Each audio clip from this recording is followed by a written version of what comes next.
Merhabalar sevgili takipçilerim. Elmas'ın Patikleri YouTube kanalıma hoş geldiniz. Bu videomda sizlere çok güzel bir 5 diş patik modeli anlatacağım. Modelimiz dolama tekniğiyle yapılan şöyle güzel bir çiçek desenimiz var. Ortasında da ajurlarımız var. Her iki kenarında gördüğünüz gibi yine dolama tekniğiyle yapılan çiçeğimiz var. Çok güzel bir model. Tasarımı bana aittir. 2-3 yıl önceydi sanırım bu modeli tasarlamıştım YouTube kanalım için. Yeniden videosunu çekeyim dedim. Ben biraz büyük ölçülerde yapacağım. Yani 39 numara için yapacağım. Bu ölçüleri siz isterseniz küçültebilirsiniz. İplerimin rengi kırmızı ve krem. Bir de yeşile ihtiyacımız var. Şöyle kesip hazırlamıştım. Birer metre civarında 2 tane yeşil ip ihtiyacımız var. Krem rengine ihtiyacımız var. Yine de siz kendi zevkinize göre ipinizin rengini ayarlayabilirsiniz. Ajurlarımız şu yandaki ufak ajurlar yukarı doğru devam ediyor. Topuğa kadar devam edecek. Her ayrıntısını anlatacağım.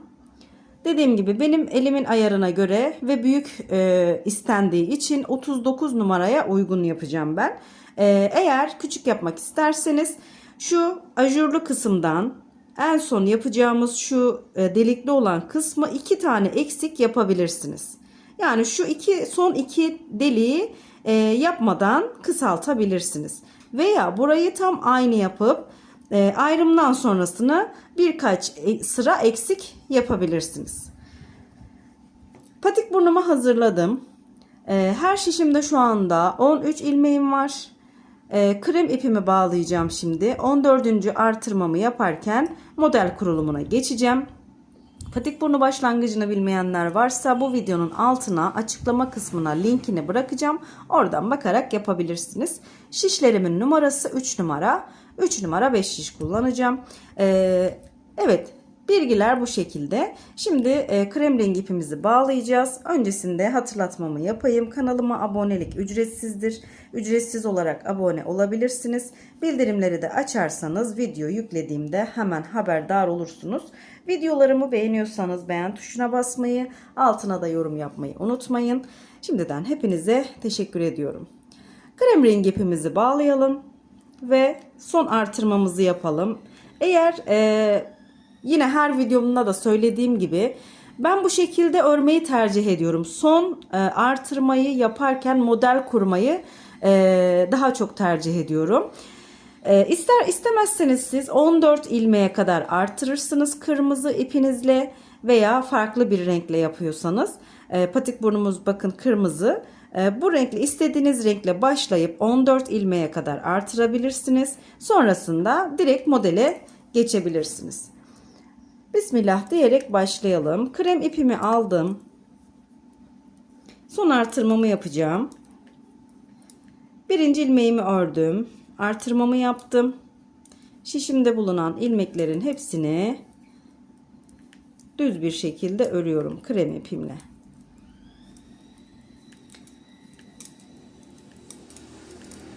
Artırmayı bitirip kreme geçtiğinizde siz artırma yapmadan şişinizde bulunan ilmeklerin tamamını 2 sıra boyunca öreceksiniz.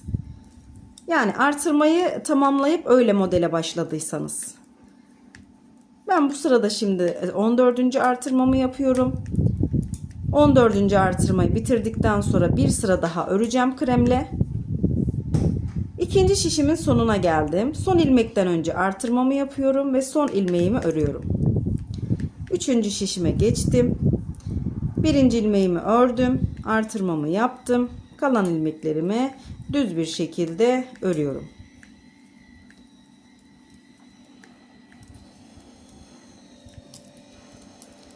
Dördüncü ve son şişime geçiyorum. Burada da son ilmeğe kadar ilmeklerimi örüyorum. Son ilmekten önce artırmamı yapacağım.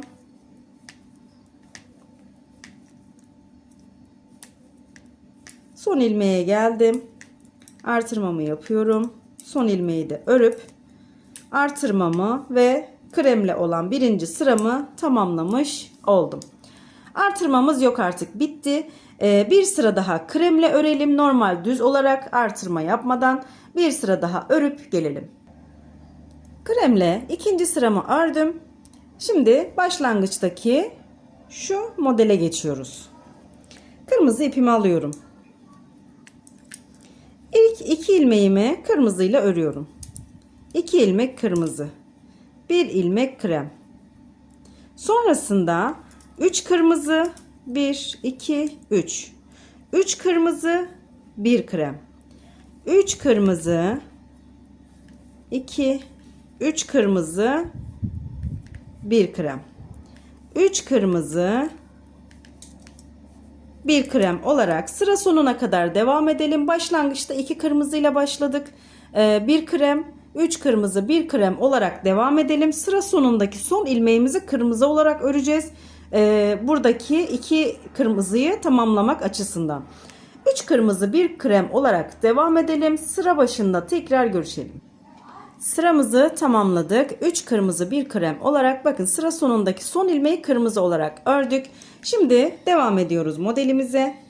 Krem ipimi aldım. Birinci ilmeğimi kremle örüyorum. 1 krem, 1 kırmızı, 1 krem, 1 kırmızı, 1 krem. Şu ipimi alayım aradan. 1 kırmızı, 1 krem, 1 kırmızı, 1 krem. Bu şekilde sıra sonuna kadar devam ediyoruz. Başlangıçta kremle başladık. Şöyle göstereyim. Bakın. Başlangıçta kremle 1 krem, 1 kırmızı olarak başladık. Böyle devam edelim sıra sonuna kadar. 1 kırmızı, 1 krem olarak sıramızı tamamlayıp gelelim. Sıramızı tamamladık. Bir sonraki ve başlangıç modelimizin son sırasına geçiyoruz. Şimdi kremi aldım. 1 krem örüyorum. Kremi bırakıp kırmızıyı alıyorum. 1 kremden sonra 3 ilmek kırmızı örüyorum. 1, 2, 3 kırmızı ördüm. 1 ilmek krem örüyorum. 3 ilmek kırmızı, 1 ilmek krem. 3 ilmek kırmızı, 1 ilmek krem. 3 ilmek kırmızı, 1 ilmek krem. Şöyle göstereyim. Bu sıramızda da yani başlangıç modelimizin 3. sırasında 1 kremle başladık. 3 kırmızı, 1 krem. 3 kırmızı, 1 krem olarak sıra sonuna kadar ilmeklerimizi örüp gelelim. Sıramızı tamamladık ve başlangıç modelimiz bitti. Krem rengi ipimi alıyorum. Kırmızı ipimi kullanmadan krem ipimle bütün ilmeklerimi 2 sıra boyunca öreceğim. 2 sıranın sonunda ajurlu kısma başlayacağız. Bu başlangıç modelimizdi. Şimdi kremle 2 sıramızı örüp gelelim. 2 sıra kremimizi ördük. Şimdi bu kenarda kırmızı ipimiz kaldı. Bunu 1,5-2 metre civarında kesip hazırlıyoruz. Bu taraf için de yine 1,5-2 metre civarında kırmızı ipimizi kesip hazırlayalım. Dolama için yani çiçeklerimizi yapmak için burada ben ipimi 2 metre civarında bıraktım. Dolama tekniğine çünkü biraz fazla ip gidiyor. O yüzden biraz uzunca bıraktım. Öncesinde ajuru başlayacağız ilk önce, sonrasında birkaç sıra sonra dolamaya başlıyoruz. Hemen başlayalım modelimize. 1 2 3 4 5 6 7 ilmeğimi ördüm. 7 ilmekten sonra ajuruma başlıyorum. Şişimin üstüne bir kere doladım. Sonraki 2 ilmeği ikisini birlikte alarak kestim. Burada kalan 5 ilmeğimi örüyorum düz olarak. İkinci şişime geçiyorum. Burada bir ilmek daha örüyorum. Toplamda 6 ilmek olmuş oldu. Kesim yaptı, artırıp kestikten sonra 6 ilmek örmüş olduk. Şişimin üstüne doluyorum. Sonraki 2 ilmeği ikisini birlikte alarak kesiyorum. Kestikten sonra 2 ilmek daha örüyorum. Yine şişimin üstüne doluyorum. Sonraki 2 ilmeği tekrar bu şekilde kesiyorum. Burada da 7 ilmeğimiz kaldı. Bu 7 ilmek üzerinde dolamamızı yapacağız. 7 ilmeğimi örüyorum düz olarak. Ajurlu kısmı kurduk. Taban kısmındaki ilmeklerimiz, herhangi bir işlem olmayacak orada. Bu iki şişimizin üzerindeki ilmekleri düz olarak örüp gelelim. Taban kısmını ördüm, ön yüzdeyim. Şimdi ön yüzde bir sıra ajur yapıyoruz, bir sıra ilmeklerimizin tamamını düz olarak örüyoruz. Ajurlu modellerde genelde böyle oluyor. Şimdi bu sıramızı, bütün ilmeklerimizi düz olarak öreceğiz. Herhangi bir işlem yapmadan sıra sonuna kadar ilmeklerimizi örüp gelelim. Bütün ilmeklerimi ördüm bir sıra boyunca. Şimdi yine ajurlu kısmı yapacağız. Dolamayı daha başlamıyoruz. 1, 2, 3, 4, 5, 6, 7 ilmeğimi ördüm. Şimdi burada 7 ilmekten sonra bir artırıp bir kesmiştik. Bu sıramızda bu 2 ilmeği yerlerini değiştiriyorum. Şöyle değiştirdikten sonra bu ikisini birlikte alarak kesiyorum.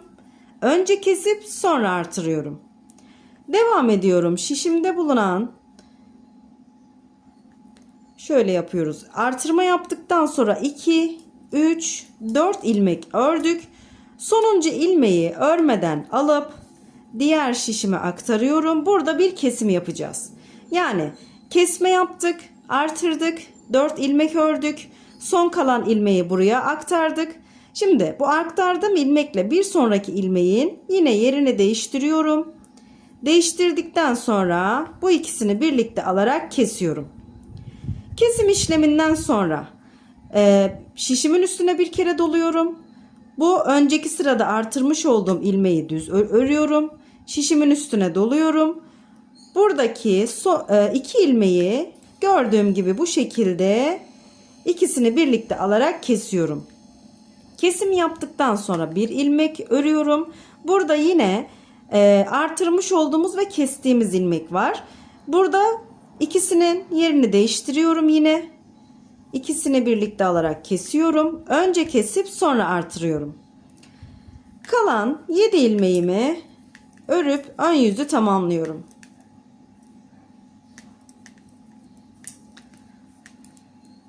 Taban kısmını örüp gelelim. Taban kısmını ördüm. Yine bu sıramızda bütün ilmeklerimizi sıra sonuna kadar örüyoruz. Normal düz olarak örüyoruz. Herhangi bir ajur veya dolama yapmıyoruz. Bu bir sıra boyunca örelim. Sıra başında tekrar görüşelim. Evet, bir sıra boyunca ilmeklerimizi ördük. Bu sıramızda ajurumuza ve dolamamıza da başlıyoruz bu sırada. İlk önce 1, 2, 3 ilmeğimi örüyorum. Bu kenardaki 7 ilmeğin üzerine kuracağız çiçek dolamamızı. 3 ilmekten sonra kırmızı ipimi alıyorum. İpimi öne aldım. Bir tane dolama yaptım. İlmeğimi ördüm. İpimi sıkıladım. İpim ön taraftayken bir tane daha dolama yapıyorum. İlmeğimi örüyorum. İpimi sıkılayıp arkaya atıyorum. 2 ilmeğim var burada. Dolama yaptıktan sonra 2 ilmeğimi ördüm. Bakın burası da ajurlu kısım. Burada da ne yapıyoruz? Önce dolama yapıyoruz. Sonra ikisini birlikte alarak kesiyoruz. Bir defasında böyle kesim yapıyoruz. Bir defasında da yine biraz önce yaptığımız gibi ilmeklerini yerini değişip önce kesiyoruz, sonra artırıyoruz. Bu sıramızda önce artırıp sonra kestik.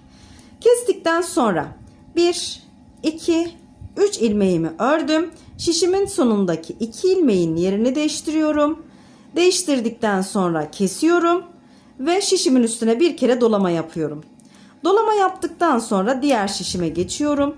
Doladığımız ilmeği bakın sonda olduğu için bunu kaçırmamaya özen gösterin. Diğer şişime geçtim. Buradan da 1, 2, 3 ilmeğimi ördüm. Şişimin üstüne bir kere doladım. Doladıktan sonra sonraki 2 ilmeği kestim. Kesim yaptıktan sonra bakın şu yandaki küçük bir ajurumuz var. Şişimin üstüne doluyorum. Yani şurada başta yaptığımız gibi önce dolama yapıyorum. Sonra ilmeklerimi kesiyorum. Kestikten sonra burada da dolama yapacağım. 1, 2, 3 ilmeğimi ördüm. Kesip hazırlamış olduğum diğer kırmızı ipimi alıyorum. İpime bağlıyorum. Burada da dolama yapacağım. Kırmızı ipimi öne aldım. Dolamamı yaptım. İlmeğimi ördüm. İpimi sıkıladım. İpim ön taraftayken ikinci dolamamı yapıyorum. İlmeğimi örüyorum. İpimi sıkılayıp arkaya atıyorum. Kalan 2 ilmeğimi örüp ön yüzü tamamlıyorum. Şöyle. Bakın. Taban kısmını örüp gelelim. Taban kısmını ördüm. Bu sıramızda sadece dolama yapacağız. Ajurlu kısımda ilmeklerimizi normal düz olarak öreceğiz. Çünkü bir önceki sıramızda ajur yapmıştık. Burada sadece dolama yapacağız her iki tarafta. Bir ilmeğimi ördüm. Sonraki ilmeğe kırmızı ipimle dolama yapıyorum. İlmeğimi örüyorum. İpimi sıkılıyorum. Burada 4 tane dolama yapacağım arka arkaya. Birinciyi yaptım. İkinci dolamamı yaptım. İlmeğimi ördüm. İpimi sıkıladım. İpim öndeyken 3. dolamamı yaptım. İlmeğimi ördüm. İpimi sıkıladım. 4. dolamamı yaptım. İlmeğimi ördüm. İpimi sıkılayıp arkaya attım. 4 tane dolama yaptık. Dolamadan sonra şişin sonuna kadar ilmeklerimizi örüyoruz. Dediğim gibi ajur bir önceki sırada yapmıştık. Bu sırada ajurlu kısımda bir işlem yapmıyoruz. İlmeklerimizi gördüğümüz gibi örüyoruz. Şimdi burada da şu kırmızı ilmeğe kadar şöyle sayalım ilmeklerimizi. İkinci şişimizden 1, 2, 3, 4, 5, 6, 7, 8 ilmeğimi ördüm. 8 ilmekten sonra kırmızı ipimi aldım. Dolama yaptım. İlmeğimi ördüm. İpimi sıkıladım. İkinci dolamamı yaptım. İlmeğimi ördüm. İpimi sıkıladım.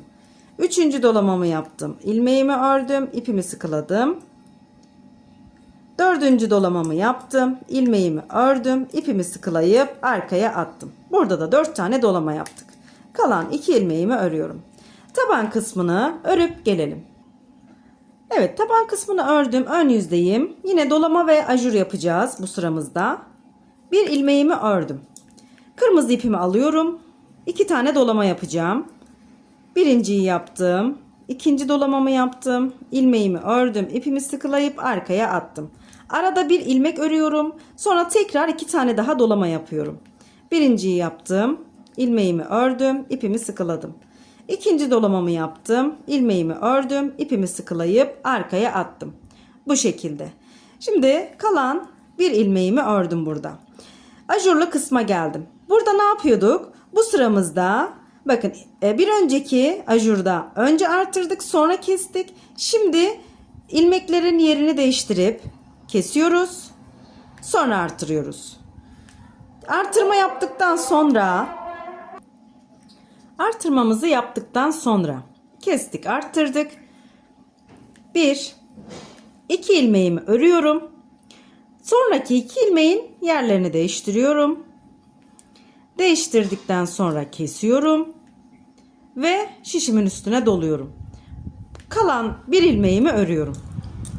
Bakın şöyle V şeklinde bir ajurumuz oluştu. Gördüğünüz gibi. Şimdi bu taraftaki kesme işlemimiz yok artık. Ne yapıyoruz? 1, 2, 3, 4, 5 ilmeğimi ördüm. Burayı tamamladık çünkü. 5 ilmeğimi ördükten sonra şuradaki kenardaki ajurumuza geldik. Bu 2 ilmeğin yerlerini değiştiriyorum. Değiştirdikten sonra kesiyorum. Ve önce kesip sonra artırıyorum. Artırma yaptıktan sonra bir ilmek ördüm. Kırmızı ipimi alıyorum. Dolamaya geçtik. 2 tane dolama yapıyorum burada. Birinciyi yaptım. İkinci dolamamı yaptım. İlmeğimi ördüm. İpimi sıkılayıp arkaya attım. Arada bir ilmek örüyorum. Hemen kırmızı ipimi alıp tekrar 2 tane dolama yapıyorum. Birinciyi yaptım. İkinci dolamamı yaptım. İlmeğimi ördüm. ipimi sıkılayıp arkaya attım. Kalan bir ilmeğimi örüp ön yüzü tamamlıyorum. Şöyle göstereyim. Bakın şu kenardaki ve bu taraftaki aynı. Ortadaki sadece farklı bir ajur. Taban kısmını öreceğiz. Tekrar modelimi göstereyim. Bakın. Şimdi şuradayız biz. Bakın şu kısımdayız. Bu kısmı bitirdik. Bakın şu V kısmı yaptık. Buradaki şu delikli olan kısmı yukarı doğru çıkartıyoruz. Şimdi buraya geldiğimizde tekrar bir model daha başlayıp bu tarafa doğru çıkaracağız modeli. Aslında çok basit. Püf noktasını çözdüğünüzde kolaylıkla yapabileceğiniz bir model. Evet, şöyle hemen kenara alayım. Taban kısmını örüp gelelim. Taban kısmını ördüm, ön yüzdeyim. Bu sıramızda yine sadece dolama yapacağız. Ortadaki ajurlu kısmı normal düz olarak öreceğiz. Bir önceki sırada ajur yapmıştık çünkü. İlk 2 ilmeğimi örüyorum. Sonrasında kırmızı ipimi alıp yine 4 tane dolama yapıyorum. Birinci dolamamı yaptım. İkinci dolamamı yaptım. İlmeğimi ördüm, ipimi sıkıladım. Üçüncü dolamamı yaptım. İlmeğimi ördüm, ipimi sıkıladım. Dördüncü ve son dolamamı yaptım. İlmeğimi ördüm, ipimi sıkılayıp arkaya attım. Bu şekilde. Bir ilmek örüyorum, sonrasında ajurlu kısma geldim. Ajurlu kısımda herhangi bir işlemimiz yok. Normal düz olarak örüyoruz. Bir önceki sırada ajur yapmıştık çünkü. Bu sırada ilmeklerimizi gördüğümüz gibi örüyoruz. İkinci şişimize geçtik. 1, 2, 3, 4, 5, 6, 7, 8, 9 ilmeğimi ördüm. Yine burada kırmızı ipimi alıyorum. 4 tane dolama yapıyorum. Birinci dolamamı yaptım. İpimi sıkıladım. İkinci dolamamı yaptım. İlmeğimi ördüm. İpimi sıkıladım. Üçüncü dolamamı yaptım. İlmeğimi ördüm. İpimi sıkıladım. Dördüncü dolamamı yaptım. İlmeğimi ördüm. İpimi sıkılayıp arkaya attım. Kalan bir ilmeğimi örüp ön yüzü tamamlamış oluyorum. Gördüğünüz gibi. Taban kısmını örüp gelelim. Taban kısmını ördüm. Ön yüzdeyim. Dolamamızı yapacağız. Ajurumuzu yapacağız. Ajurumuzda yalnız bakın şu V kısmını tamamlamıştık. Buranın bakın şu birinci başladığımız delikten saydığımızda 1, 2, 3, 4. Dördüncü deliği yaptıktan sonra tekrar burada şurası gibi bir ayrım yapacağız. Yukarıya doğru çıkacak. Hemen modelimden tekrar göstereyim. Bakın şu kısım. Şimdi 1, 2, 3, 4. delikteyiz.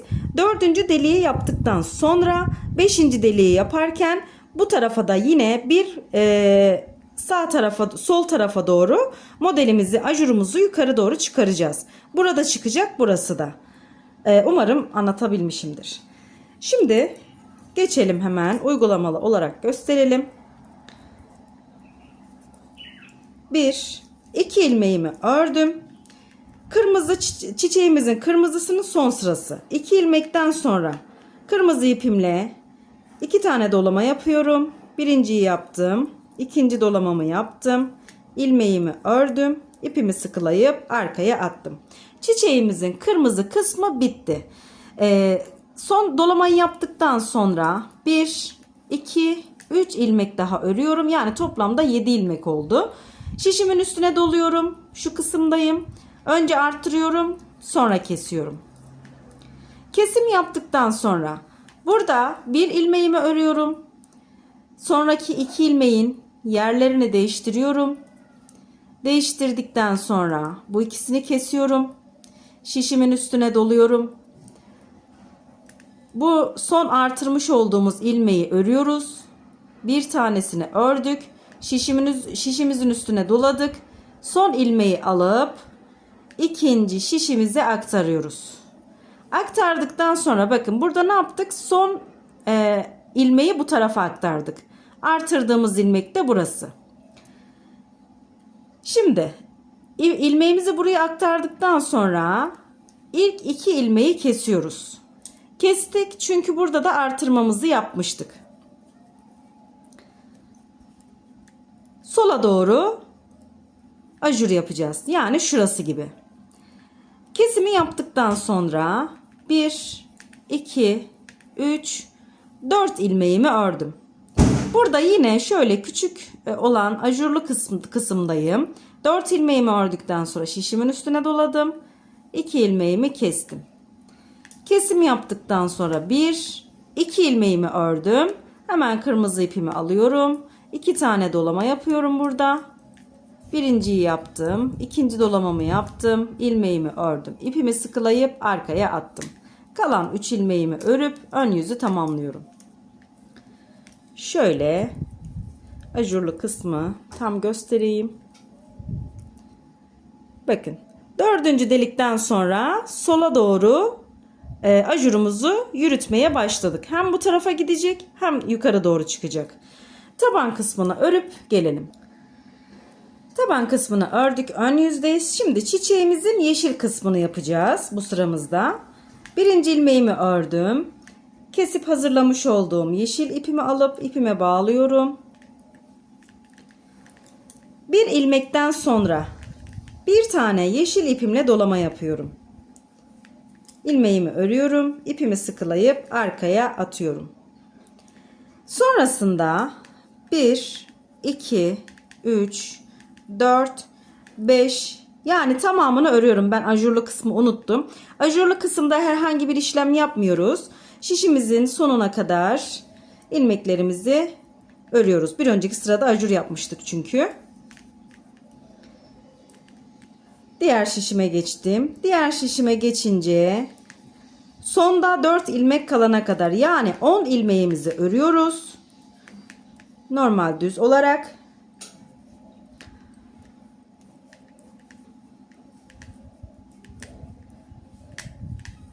Şöyle sayalım tekrar. 2, 4, 6, 8, 9, 10, 11 pardon. 11 ilmeğimizi ördük. Hemen diğer yeşil ipimi alıp ipime bağlıyorum. Sonraki ilmeğe dolama yapıyorum yeşil ipimle. İlmeğimi ördüm. İpimi sıkılayıp arkaya attım. Kalan 2 ilmeğimi örüyorum. Şöyle yaptık burayı da. Taban kısmını örüp gelelim. Taban kısmını ördük. Ön yüzdeyiz. Hem ajur hem dolamamızı yapacağız yine.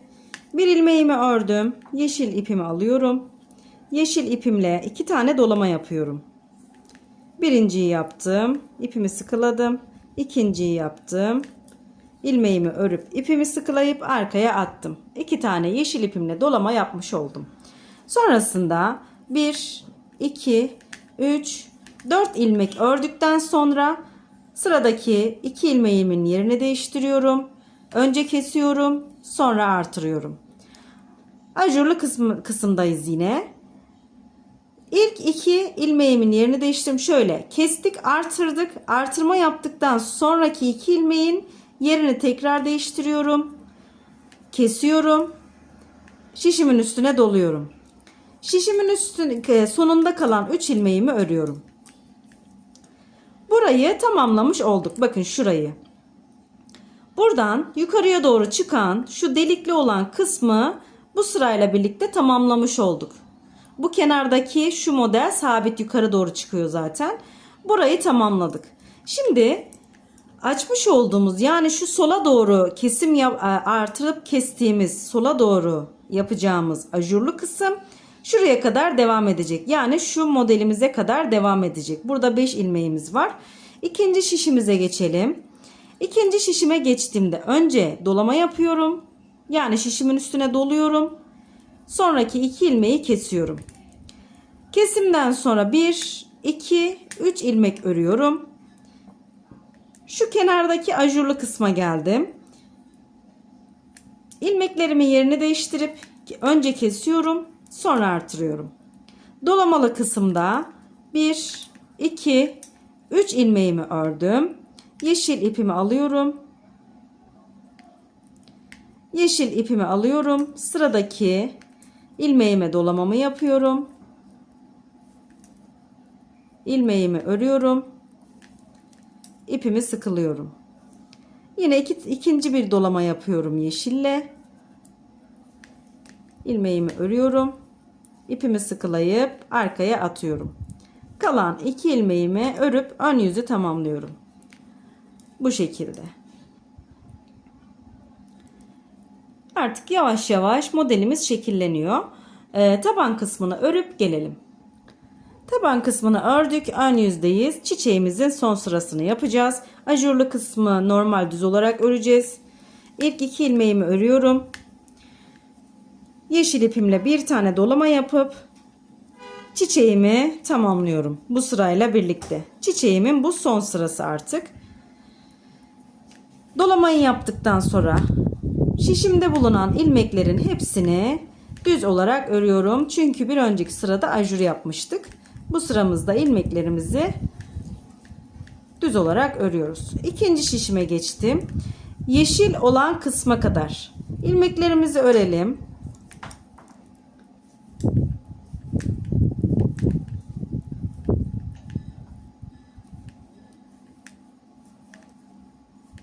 Bu taraftaki çiçeğimizi de tamamlayalım. Bakın yeşil kısma kadar geldim. Yani sonda 4 ilmeğim kaldı. 4 ilmek kalınca hemen ilkine dolamamı yapıyorum. İlmeğimi örüp ipimi sıkılayıp arkaya atıyorum. Kalan 3 ilmeğimi örüp sıramı tamamlıyorum. Ön yüzü yani. Evet, modelimiz bu şekilde devam ediyor. Şimdi bir sonraki ortadaki ajurlu modeli başladığımızda nasıl hesaplayacağız? Bakın şu V kısmı, şu tam ortasındaki burayı saydığımızda 1, 2, 3, 4. Dördüncü deliği yaptıktan sonra tekrar bu tarafa doğru bir model açacağız. Şurası gibi buraya doğru. Umarım anlatabilmişimdir. Şimdi taban kısmını örüp gelelim. Taban kısmını ördüm. Ön yüzdeyim. Çiçeğimizi tamamladıktan sonra arada 4 sıra öreceğiz. 4 sıradan sonra 5. sırada çiçeğimizi başlayacağız. Bu sırada ajurumuza da devam edeceğiz tabii ki. Sadece kenarlardaki dolamalar yok 4 sıra boyunca. 7 ilmeğimi örüyorum. İlk 7 ilmeğimi. Ajurlu kısma geldim. 7 ilmekten sonra önce artırıyorum, sonra kesiyorum. Kesimi yaptıktan sonra burası tamamlanmıştı zaten. Şişimde kalan 5 ilmeğimi örüyorum ve ikinci şişime geçiyorum. İkinci şişime geçtiğimde bir ilmek örüyorum, şişimin üstüne doluyorum, sonraki 2 ilmeği kesiyorum. Kestikten sonra 1-2 ilmek daha örüyorum. Şu kısımdayım. 2 ilmekten sonra önce artırıyorum, sonra kesiyorum. 7 ilmek normal düz olarak örülecek. Taban kısmını örüp gelelim. Evet, sıramızı tamamladık. Bu sıramızda herhangi bir işlem yapmıyoruz. Bir sıra boyunca bütün ilmeklerimizi örüyoruz. Ajurda yapmıyoruz bu sırada. Bir önceki sırada yapmıştık çünkü. Bir sıra kremle örüp gelelim. Bir sıra düzümüzü ördük.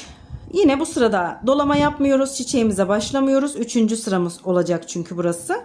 Burada da ajurumuza farklı bir yön vereceğiz. Farklı derken yani şimdi bu sola doğru kesiyorduk. Yine bakın 1, 2, 3, 4. delik oldu. 4. deliği tamamladıktan sonra bir de bu tarafa doğru yani sağa doğru bir ajur açacağız.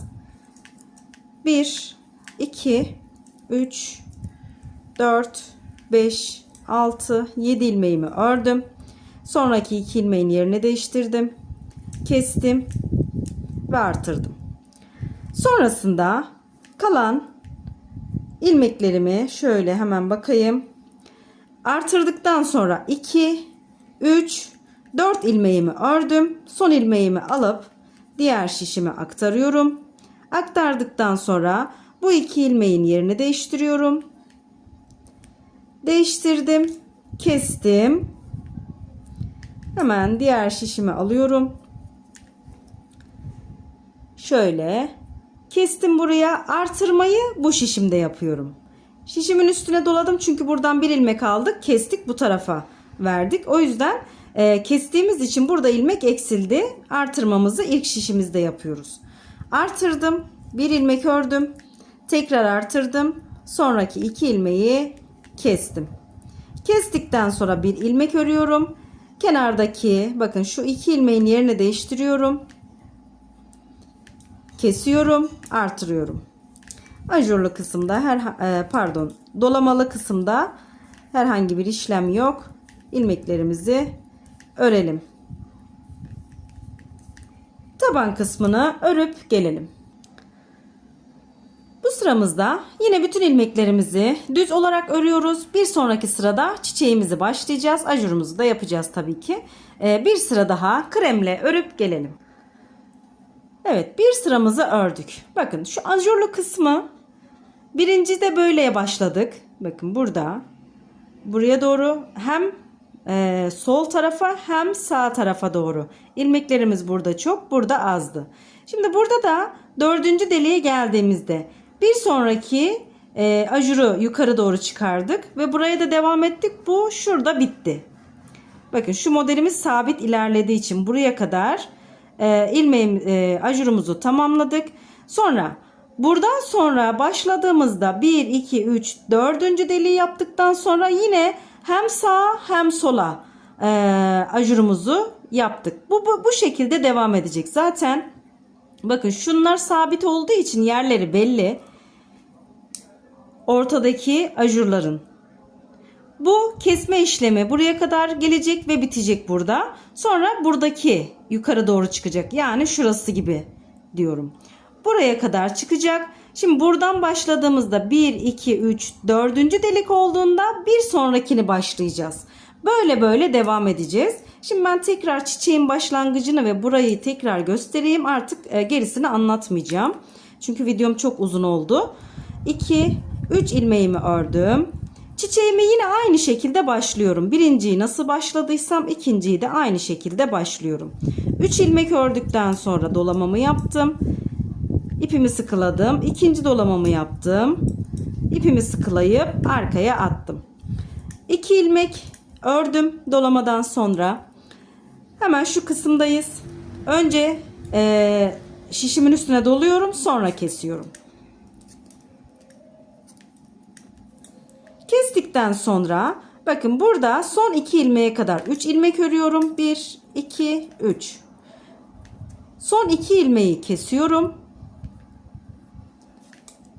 Yerlerini değiştirip kesiyorum tabii ki. İlmekler takıldı. Kestim, sonra artırdım. Hemen diğer şişime geçiyorum. Burada da bakın şu V kısım.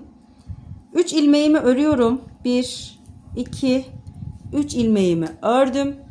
Burada zaten bakın şuraya kadar 2 ilmeğim kaldı. Burayı da yaptıktan sonra bu kısım bitecek. Şişimin üstüne doladım. 2 ilmeğimi kestim. Ve buradaki şu kısmı tamamlamış oldum. Bakın. Burada yok artık, bitti. Buradaki sağa doğru kesime devam ettireceğiz. Bunu da devam ettirirken şu başladığımız 4. delikten deliğe geldiğimizde burayı başlamıştık. Şimdi buradan sonrasını sayacağız. 1, 2, 3. deliği yaptık. 4. deliği yaptıktan sonra yine bir sonrakine başlayacağız. Artırdım, kestim. Şişimin üstüne doladım. 2 ilmeği kesiyorum. Kesim yaptıktan sonra 1, 2, 3 ilmeğimi ördüm. Burada da çiçeğimi tekrar başlıyorum. 2 tane dolama yapıyorum. Sonda 2 ilmeğim var. Onları da örüyorum ve tamamlıyorum. Şimdi bunu nereye kadar ilerleteceğiz? Dediğim gibi bakın burada ajuru kısmı tamamladık. Sağa doğru kesiyoruz.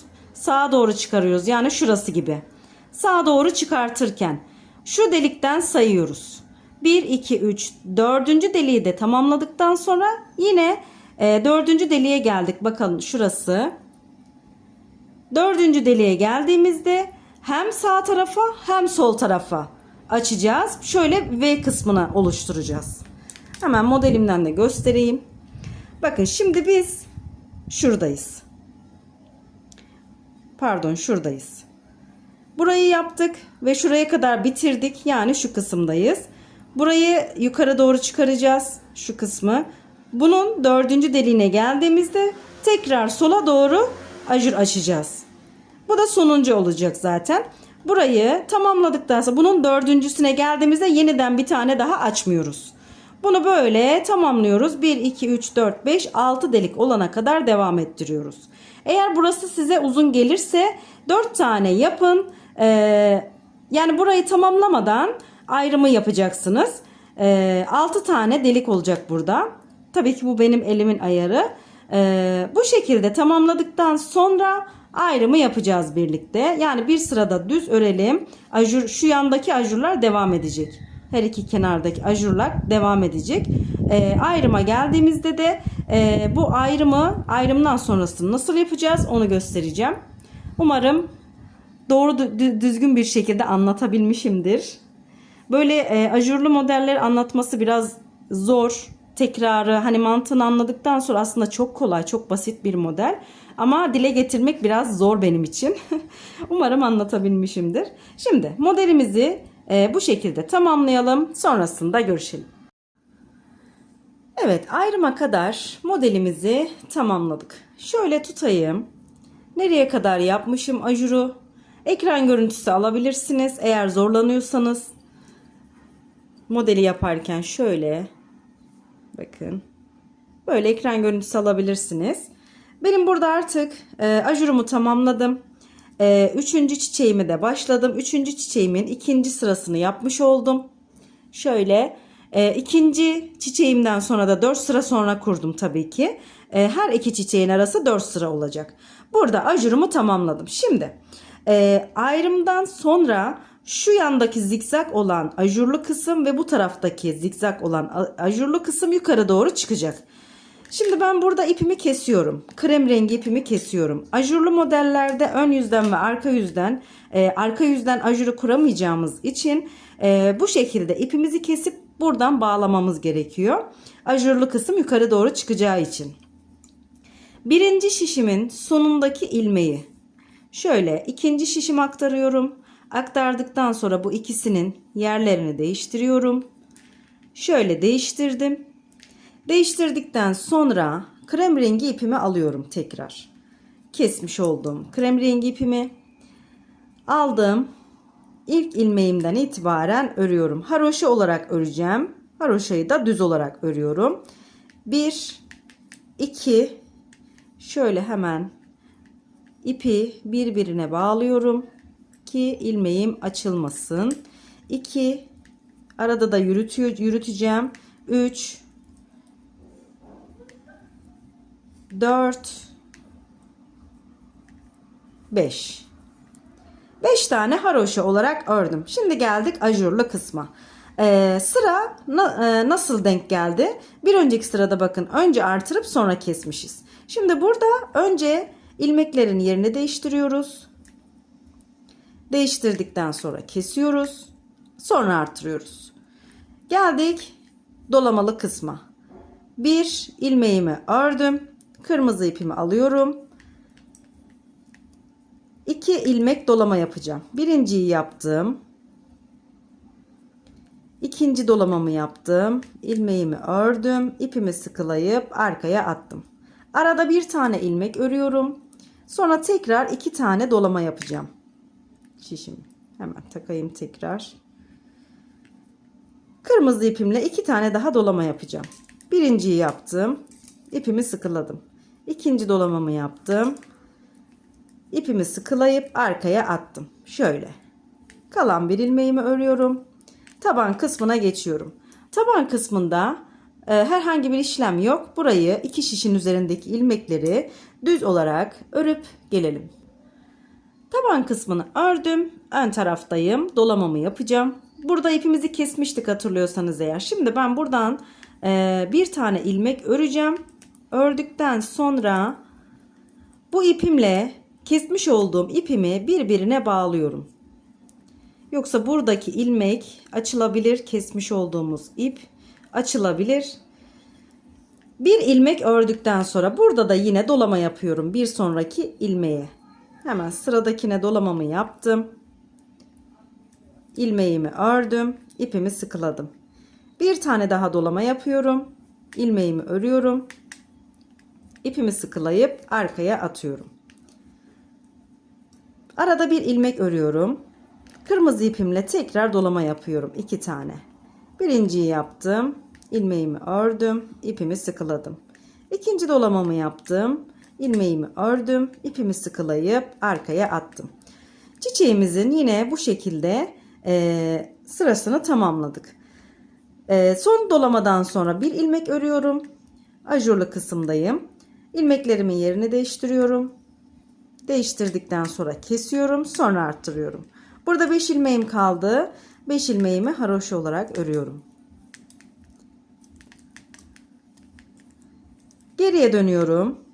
Geriye döndükten sonra şöyle ilk ilmeğimi örmeden aldım. İpimi arkaya attım.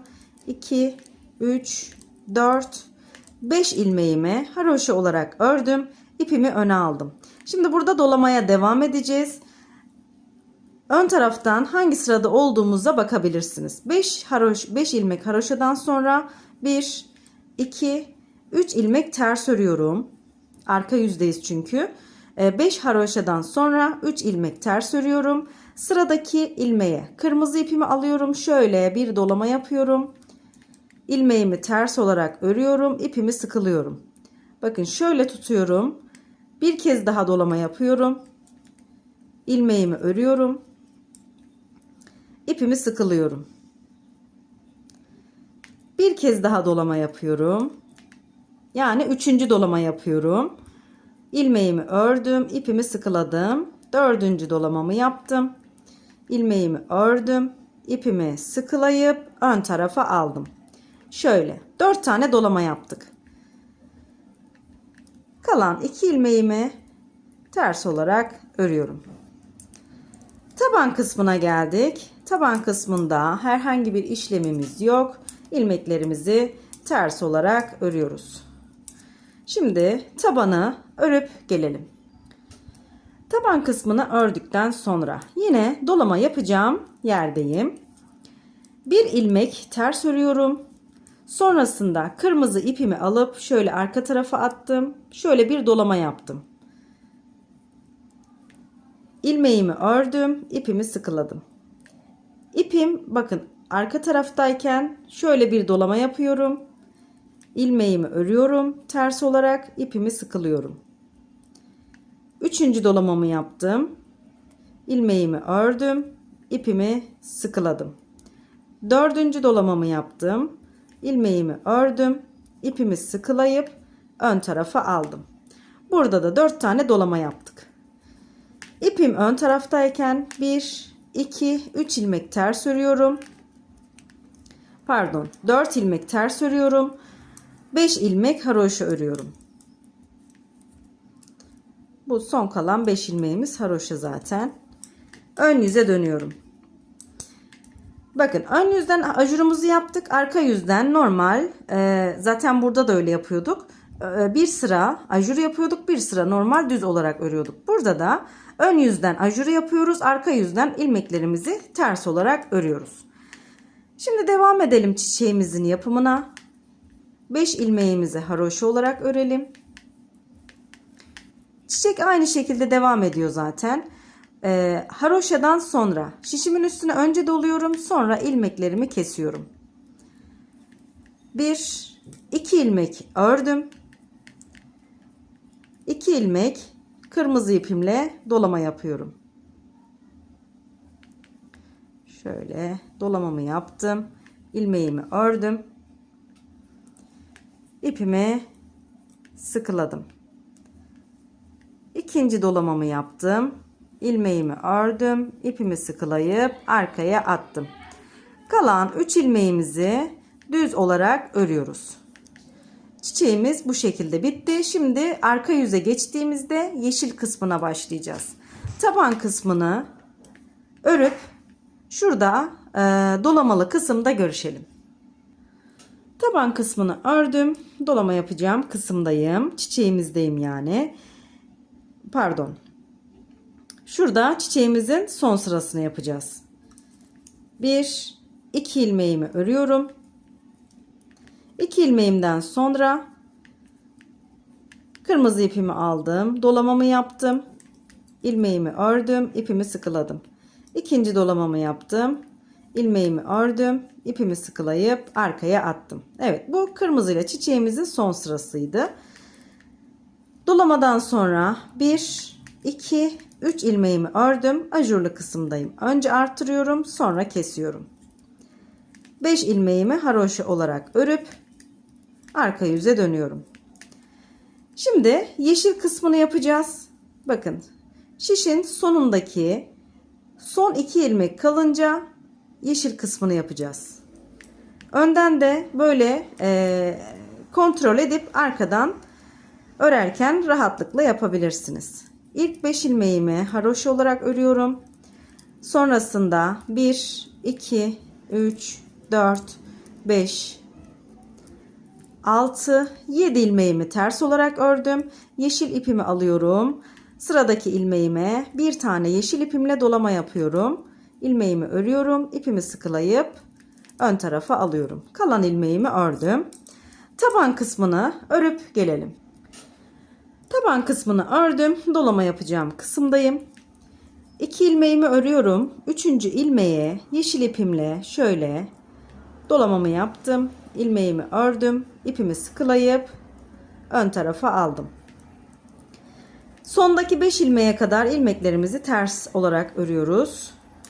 Son 5 ilmeği haroşa olarak örüyoruz. Bakın, 5 ilmeğim kaldı.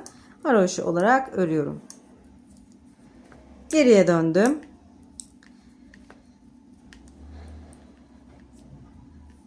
İlk 5 ilmeğimi yine haroşa olarak örüyorum. Haroşadan sonra 2 ilmeğimin yerini değiştirip kesiyorum, artırıyorum. 1 2 3 ilmek ördüm. Yeşil ipimle 2 tane dolama yapacağım. Birinciyi yaptım. İlmeğimi ördüm, ipimi sıkıladım. İkinci dolamamı yaptım. İlmeğimi ördüm, ipimi sıkılayıp arkaya attım. Kalan 2 ilmeğimi örüyorum. Gördüğünüz gibi çiçeğimizin de bu ikinci sırası. Yeşil kısmın ikinci sırası. Şimdi tabana örüp gelelim. Tabana ördüm. Yine çiçeğimizin yeşil kısmındayız. Bir ilmek ördüm. Yeşil ipimle sonraki ilmeğe dolama yapıyorum. Birinci dolamamı yaptım. İkinci dolamamı yaptım. İlmeğimi ördüm. İpimi sıkılayıp arkaya attım. 1 2 3 4 ajurlu kısma kadar geldim. İlmeklerin yerini değiştiriyorum. Önce kesiyorum. Sonra artırıyorum. Kalan 5 ilmeği haroşa olarak örüyorum. Arka yüzde yeşil kısmın son sırasını örüp çiçeğimizi tamamlayacağız. Orayı da anlatayım, zaten gerisi aynı şekilde devam edecek. 5 ilmek haroşamı ördüm. Sonrasında 1 2 3 4 5 6 ilmek ters ördüm. Sıradaki ilmeğe yeşil ipimle bir tane dolama yapıyorum. İpimi sıkılayıp öne aldım. 2 ilmeğimi ördüm. Şöyle önden göstereyim. Biraz da çekeyim şöyle. Evet, bu şekilde çiçeğimizi tamamladık. Taban kısmını örüp gelelim. Taban kısmını ördüm. Diğer tarafın çiçeğinin son sırasını yapacağız. 1 2 3 ilmeğimi örüyorum. 3 ilmekten sonraki ilmeğe, 4. ilmeğe dolama yapıyorum. İlmeğimi örüp sıkılıyorum yeşil ipimi. Şöyle hemen kontrol edeyim, doğru. Geriye kalan ilmekleri ters olarak, son 5 ilmeği de haroşa olarak örüp sıramı tamamlıyorum. Çiçeğimizi tamamladık. Ayrımdan sonraki kısımda ön yüzden ve arka yüzden ilerlenişi bu şekilde. Yani burayı da anlatmak istedim sizler için. Yanındaki ajurlar topuğa kadar devam edecek. Çiçekler yine 4 sıra arayla kurulacak. Şimdi ön yüze geldik. Ön yüzden sonra, yani buradan sonra 4 sıra Normal krem rengiyle öreceğiz. Tabii ki ajurlar devam edecek. Krem rengiyle öreceğiz 4 sıra. Sonrasında bir çiçek daha kuracağız. Aynı şekilde. Böyle devam edelim. Ayrımdan sonra şöyle modelimden göstereyim sizlere. Yani başlangıçtan sona kadar toplamda 5 tane çiçeğimiz olacak. 1, 2, 3, 4, 5. 5 tane çiçeğimizi yapalım. Kenar haroşamı sayayım sizler için. 2, 4, 6, 8, 10, 12, 14, 16, 17. Toplamda 17 diş haroşam oldu ayrımdan sonra. 5. çiçeği tamamladıktan sonra zaten birkaç sıra daha devam edeceğiz. 17 diş haroşa olana kadar devam edelim. Sonrasında topuğu örmek üzere tekrar görüşelim. Topuğa kadar modelimizi tamamladık. Kenar haroşamızı saydığımızda toplamda 17 diş haroşa oldu.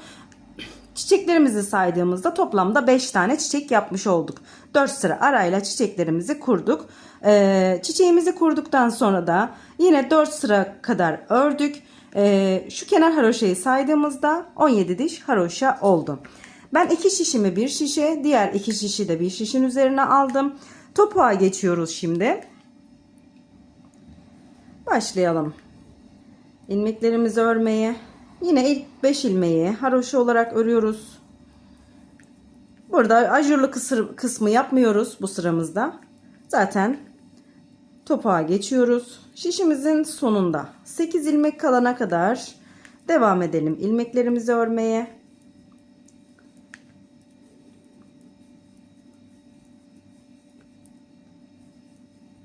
2, 4, 6, 8. 8 ilmeğim kaldı. Şimdi bu 8 ilmeğin ilk 3'ünü birlikte alarak kesiyorum.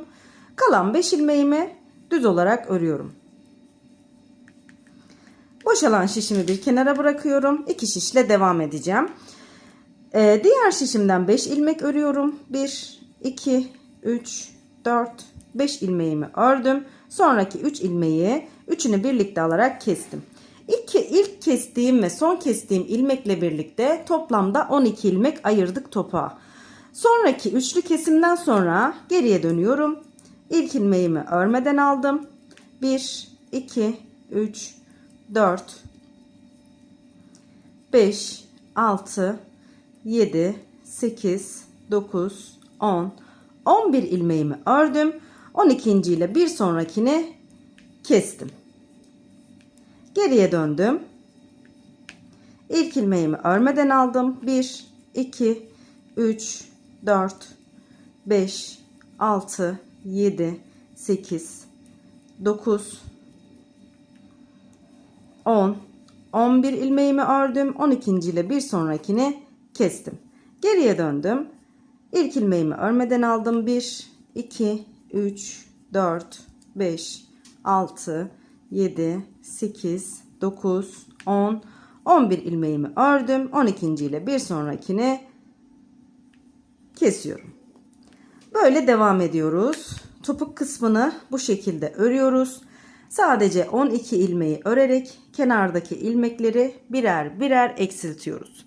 Şişimizin sonunda 6 ilmek kalana kadar böyle devam edelim birer birer kesmeye. 6 ilmek kalınca bekleyelim. Kenarda 6 ilmek kalana kadar devam ettim. Topuğumu bu şekilde yukarı doğru çıkardım. Şimdi 12 ilmeğimizi haroşa olarak öreceğiz. İstediğiniz gibi örebilirsiniz haroşayı. Düz veya ters örebilirsiniz. Ön yüzden ve arka yüzden düz, ön yüzden ve arka yüzden ters olarak örebilirsiniz. Ben düz örmeyi tercih ediyorum. 11 ilmeğimi ördüm. Yine kesme işlemine aynı şekilde devam ediyorum. 12. ile bir sonrakini kestim. Geriye döndüm. Sadece haroşa olarak örüyoruz. Yani bir değişiklik bu. Kesme işlemi birer birer devam ediyor. 11 ilmeğimizi örüyoruz. 12. ile bir sonrakini kesiyoruz. Geriye döndük. Aynı şekilde devam. İlk ilmeğimizi örmeden alıp diğer ilmekleri örüyoruz. 12. ilmeğe kadar.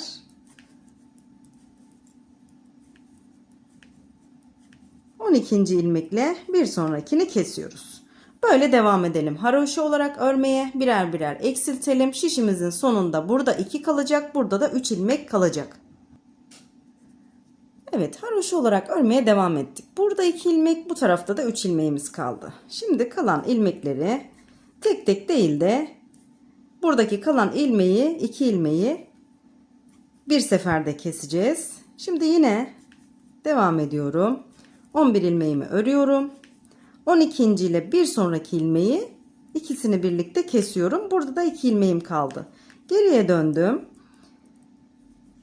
1, 2, 3, 4, 5, 6, 7, 8, 9, 10, 11 ilmeğimi ördüm. 12. ile kenarda kalan 2 ilmeğimi de alarak üçlü bir kesim yapıyorum. Bu taraftaki ilmeklerimi bitirmiş oluyorum. Ön yüze döndüğümde ilmeklerimin tamamını kesip patiğimi tamamlıyorum. İlk 2 ilmeği kestim. İlmeğimi tekrar şişime taktım. Bir sonrakiyle tekrar kestim. İlmeği şişime taktım. Bir sonrakiyle kestim. Bu şekilde 12. ilmeğimize kadar devam ediyoruz. İlmeği şişe takıp bir sonrakiyle kesiyoruz.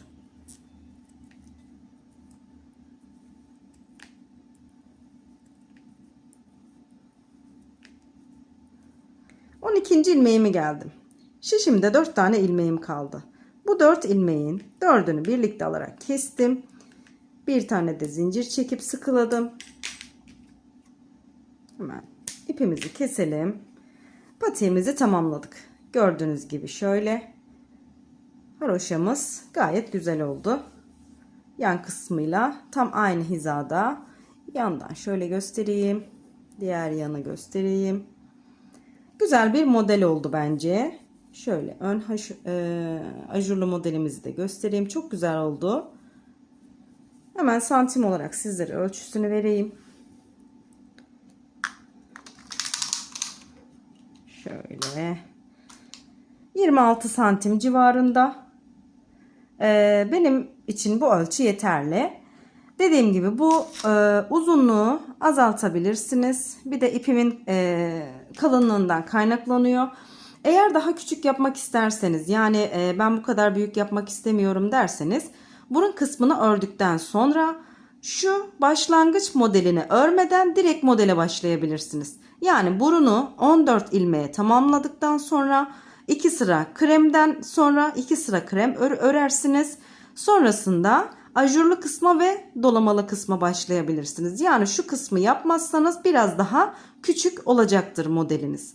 Ya da en son şu bitirdiğimiz ajurlu kısmı 2 delik eksik yaparak modeli bu şekilde tamamlayabilirsiniz. Yani biraz daha küçültmüş olursunuz. Arka kısımdan da küçültebilirsiniz. Her şekilde model küçülebilir. Bu ölçüleri vermek benden, ayağınıza göre örmek de sizden. Hemen şöyle ayak mankeninden çıkardım. Bu defa da böyle. Şu yan kısmı şu ilmek içerisine kaçmış. Evet, şöyle göstereyim. Harika bir model oldu. Umarım sizler de beğenmişsinizdir. Bir videonun daha sonuna geldik. İzlediğiniz için teşekkür ederim. Kanalıma abone olmayı, bildirimleri açmayı ve videolarımı da beğenmeyi unutmayın.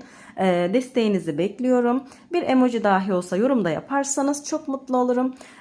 Bir sonraki videolarda görüşmek üzere. Hoşça kalın.